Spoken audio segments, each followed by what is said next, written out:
मकानों का सर्वे नहीं, लोग त्राईमाम कर रहे हैं और सरकार मस्त होकर के ब्यूरोक्रेसी के साथ में मीटिंगें ले रही है। इससे बड़ा दुर्भाग्य कोई हो नहीं सकता।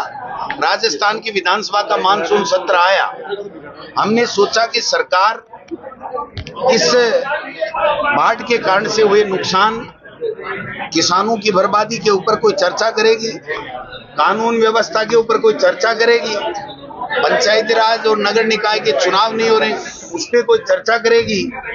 लेकिन उल्टे हम पे कैमरे लगा दिए, प्रतिपक्ष से अलग से कैमरे लगा दिए, उनका एक्सेस स्पीकर ने अपने कमरे में लगा लिया कि कौन क्या बात कर रहा है, हाउस स्थगित हो जाए उसके बाद में भी क्या बात कर रहा है, और एक भी बात किसान की, दलित की, पिछड़े की, नौजवान की, किसी की नहीं सुनी गई। ऐसा ही भर्ती पे पता नहीं कितने आरोप लगाए कांग्रेस पार्टी पे, 1.25 साल से कोई निर्णय नहीं किया। आज जब हाई कोर्ट ने निर्णय दे दिया तो मुख्यमंत्री जी कह रहे हैं मैंने एसआईटी गठित की इसलिए ये हो गया, और दूसरे दिन स्टे आ गया तो उन्होंने कहा कि जो गड़बड़ करके नहीं आए हैं, ईमानदारी से आए परीक्षा देके, उनकी मैं रक्षा कर रहा हूं।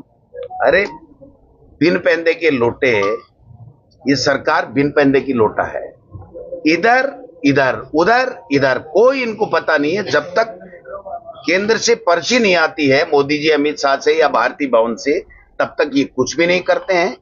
तानाशाही है, तानाशाही का नतीजा आपने नेपाल में देख लिया, तानाशाही का और मीडिया के ऊपर अंकुश लगाने का नतीजा हमने श्रीलंका में देख लिया।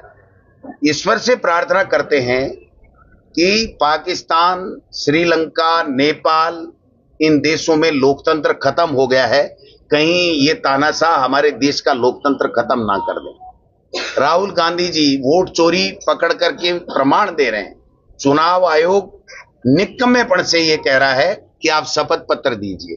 एक नेता प्रतिपक्ष, उसको ये कहना कि आप शपथ पत्र दो, 3 मुख्य चुनाव आयुक्त रहे वे लोग ये कह रहे हैं कि बिल्कुल गलत है चुनाव आयोग, बीजेपी की भाषा बोल रहा है, उसके बावजूद भी इनके कोई फर्क नहीं पड़ने वाला है।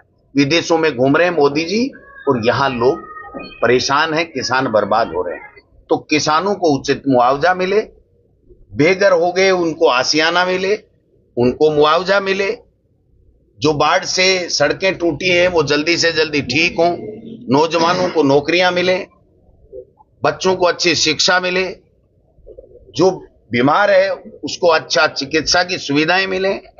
इसके लिए हम लोग कांग्रेस पार्टी ये जो सरकार के विरुद्ध जन आक्रोश यात्रा भी निकाल रही है, जनता की बात भी सुन रही है, और जनता की आवाज बन करके हम सड़क और सदन में इनकी आवाज बन करके सरकार का जो सोई हुई है कुंभकर्णी नींद में उसको जगाने का काम करेंगे।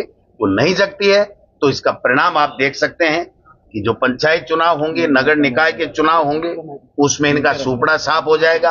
आने वाले समय में एक टवेरों में बैठने लायक भी ये लोग बाग रहेंगे नहीं, इतनी भी संख्या इनकी आने वाली नहीं है। आप देखिए इनकी दादागिरी देखिए, एक चुने हुए जनप्रतिनिधियों को हटा रहे हैं।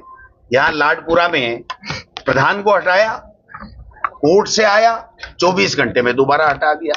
वहां पर नौर के अंदर नगर पालिका की चेयरमैन को हटाया, 24 घंटा नहीं हुआ, कोर्ट से लेकर के बरी होके आ गई, वापस कर दिया। सैकड़ों जगह, भरतपुर में मुख्यमंत्री चुनाव नहीं करवा पा रहे हैं, बीकानेर में फिर से ले आए, गंगानगर में चुनाव नहीं करवा रहे हैं, और इनकी एमएलए नोक्सम ये कह रही है कि हमारे यहां भरतपुर में तो सारे के सारे कांग्रेस के लोगों को हमने, हमारी सरकार ने आरोप